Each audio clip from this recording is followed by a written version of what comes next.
Sõda Iraani vastu on jõudnud faasi, mis paneb Iraani paanikasse. Totaalne sõda Ameerika Ühendriikide ja Iraani terroristliku režiimi vahel. See ei ole enam sõda ainult sõjaliste sihtmärkide vastu, vaid muutub sõjaks terve riigi struktuuri vastu. Juba selle reede 3. aprilli 2026 esimestes sammudes kujuneb välja tõeline spiraal selleks totaalseks sõjaks Iraani vastu, kus piir sõjaliste sihtmärkide ja olulise infrastruktuuri vahel muutub üha hägusemaks.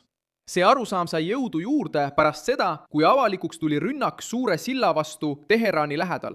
Ja uued Donald Trumpi otsesed ähvardused Iraani elektrijaamade, energia, vee ja nafta vastu. Tegelikult toimus lahinguvälja laienemine. Ühendriigid ründasid Buumi silda Teherani ja Karachi vahel. Ameerika õigustus oli selge. Silda kasutati väidetavalt rakettide ja sõjavarustuse transportimiseks Iraani lääneossa.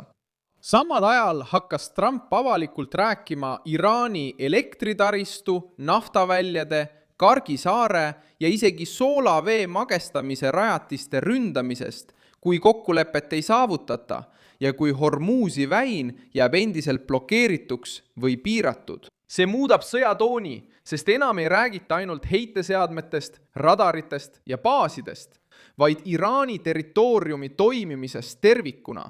Just siin peitubki kõige tõsisem probleem.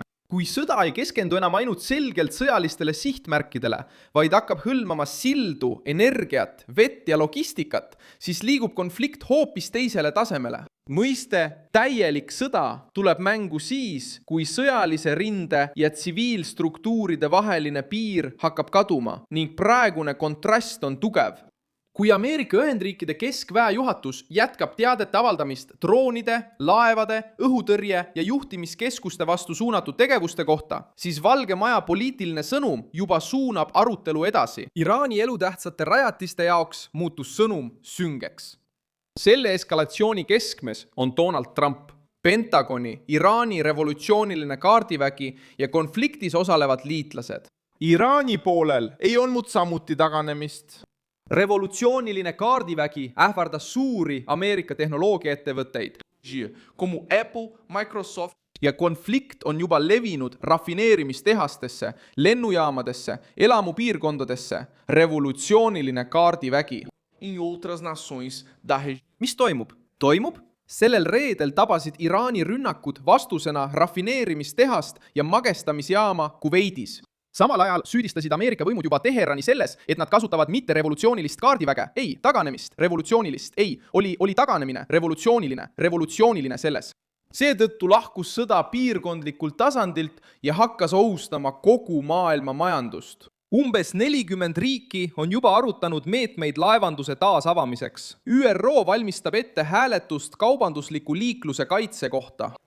Ja nafta hinnad tõusid taas järsult pärast Trumpi viimaseid ähvardusi. See kriis areneb edasi, liikudes kihtide kaupa. Kõigepealt tulid rünnakud baasidele, radaritele, laevadele ja tehastesse, mis olid seotud sõjalise pingutusega. Seejärel tulid hoiatused silla, energia, vee ja nafta kohta.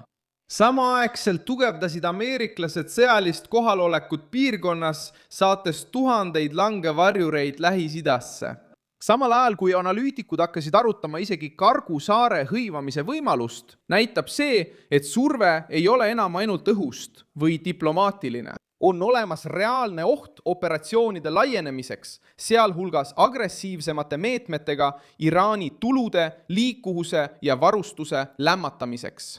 Ja miks see kõik nii oluline on?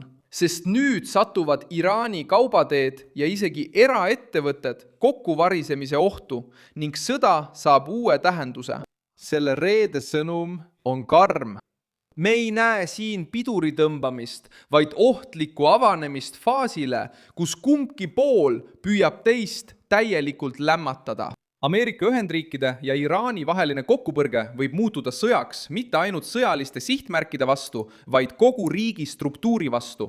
See avaldaks ahelreaktsiooni mõju Pärsia lahele, naftale ja kogu maailmale ning oleks tegelikult totaalne sõda Ameerika Ühendriikide ja Iraani vahel.